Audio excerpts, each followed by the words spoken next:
Chapter 3. Part 1. The Rightly Guided Caliphs. The death of the Prophet caused an emotional outpouring in the streets of Medina. The Muslims had a very difficult time dealing with the fact that their Prophet was no longer with them, with some initially refusing to believe the news. But the death of Muhammad also brought questions of leadership to Medina. For over 20 years, Muhammad had led the Muslim community both politically and spiritually. His direct connection with God meant that society was guided by divine power in accordance with a divine plan.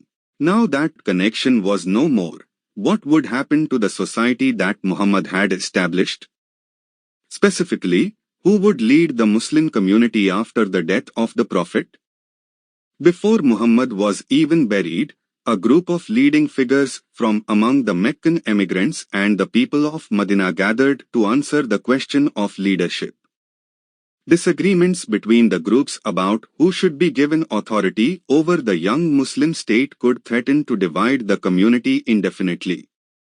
There may have even been some proposals for a two-state solution, one led by a Medinese and one by a Meccan.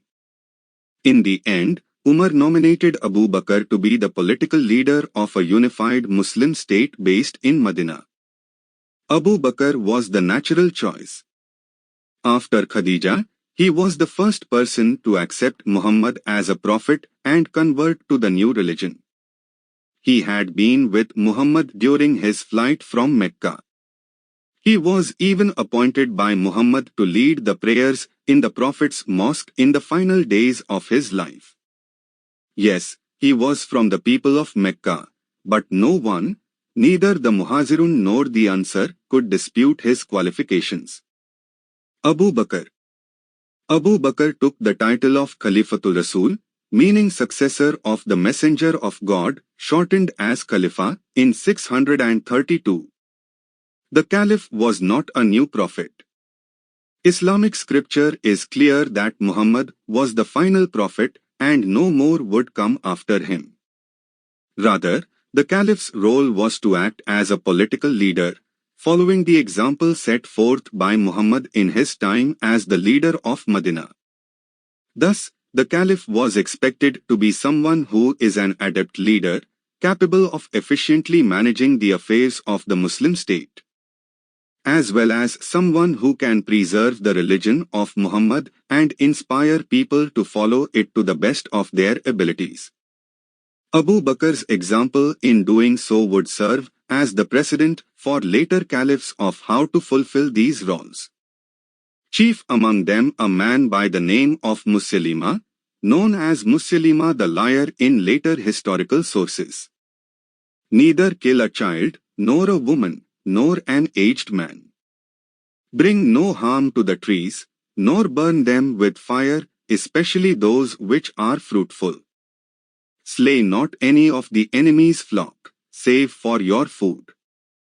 You are likely to pass by people who have devoted their lives to monastic services. Leave them alone. Abu Bakr's warfare rules, dictated to his army. The refusal of these tribes to pay the zakat tax, an important pillar of Islam, combined with their acceptance of new prophets, led Abu Bakr to declare that they had left the fold of Islam and constituted a threat to the religion itself. If groups could decide what aspects of Islam they chose to accept, or could declare themselves prophets and adapt the religion to whatever suited them, the sanctity of Islam itself could be lost amid hundreds of versions. No doubt the examples of previous peoples that were mentioned in the Quran who had altered God-given religion to suit their needs came to Abu Bakr's mind. Those people were reprimanded by God and would be punished on the day of judgment for their sins, a fate the pious among the Muslim community desperately sought to avoid. As a result, military action had to be taken by Abu Bakr. He appointed Khalid ibn al-Walid as the commander of an army to be sent east to crush the rebel movement. Khalid was well known throughout the Arabian Peninsula. He had not lost a single battle he had fought in, both before and after conversion to Islam. His familiarity with desert warfare and mastery of cavalry made him the obvious choice to lead the expedition. After successfully defending Medina from any possible attacks by the rebels, Khalid led the army eastward to where numerous rebelling tribes were based. Musaylima's forces were no match for the military ability of Khalid. The rebels were routed and Musaylima was killed in battle. One by one, armies loyal to the caliphate spread throughout the Arabian Peninsula, calling tribes back to Islam and battling against those who continued to rebel. By 633, the wars of apostasy were over, and the entire Arabian Peninsula was once again united as a Muslim state. Islam had survived its first political challenge, born out of the questions of loyalty to Islam and its political leadership after the Prophet. The wars of apostasy set an important precedent regarding the future of the Muslim world. First, the conflict showed that the spiritual unity of Islam was of paramount importance. Deviations and false prophets would not be tolerated. According to Islamic belief, previous nations that had been called to monotheism and deviated from God's laws were given the benefit of additional prophets sent to straighten them out. The finality of Muhammad's message meant no more prophets would be coming to fix the errors of deviant Muslims. There could be no room for error in keeping Islam as authentic as it was during Muhammad's life. Khalid's military expedition showed that the Muslim world was even ready to take up arms to protect the divine message of Islam.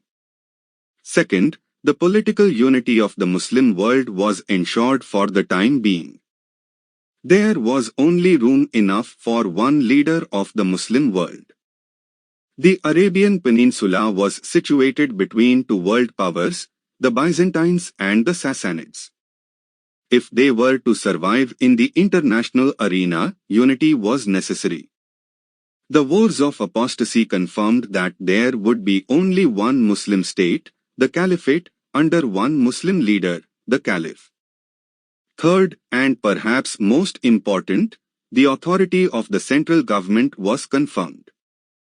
To the Arab tribes, unity and acceptance of a central government based hundreds of kilometers away was a foreign idea. The wars of apostasy set the tone that subsequent Islamic history would be a break from the nomadic, decentralized past of the Arabs. The Arabs were entering a new era in their history, and their government had to reflect it. Besides reinforcing the continuity of the Islamic State, Abu Bakr's time as Caliph was significant for the preservation of the Quran in written form. During the Prophet's life, numerous secretaries were assigned to write down new revelations of the Quran as they came to him. These manuscripts were not compiled into a bound book, but rather existed as fragments scattered throughout Medina. Arabia was, after all, an oral society, and few people could read and write. The written pieces of the Quran were not as important as the memorization word for word. During Abu Bakr's caliphate, Umar suggested that all the various manuscripts be collected, checked against the memories of reliable companions for accuracy, and stored in a central location. Just in case the unlikely scenario that all those who had the Quran memorized would die out. Despite his initial hesitance to do something that the Prophet himself had not done, Abu Bakr went along with the plan and a collection of the Quranic manuscripts was assembled in Medina. Abu Bakr's caliphate lasted a mere 2 years, from 632 to his death in 634. In those 2 years, he managed to stabilize the Muslim state after the death of the Prophet and prime it to take advantage of weakening imperial powers to the north. His 2 years set the precedent for what role a caliph plays in Muslim society and the continuation of Muslim belief after the death of the Prophet.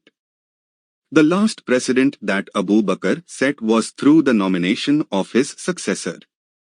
Rather than choose a relative of his to lead his community after his death, as had been tradition in Arab society before Islam, Abu Bakr chose someone whom he believed was most qualified and capable of handling the job of the caliph.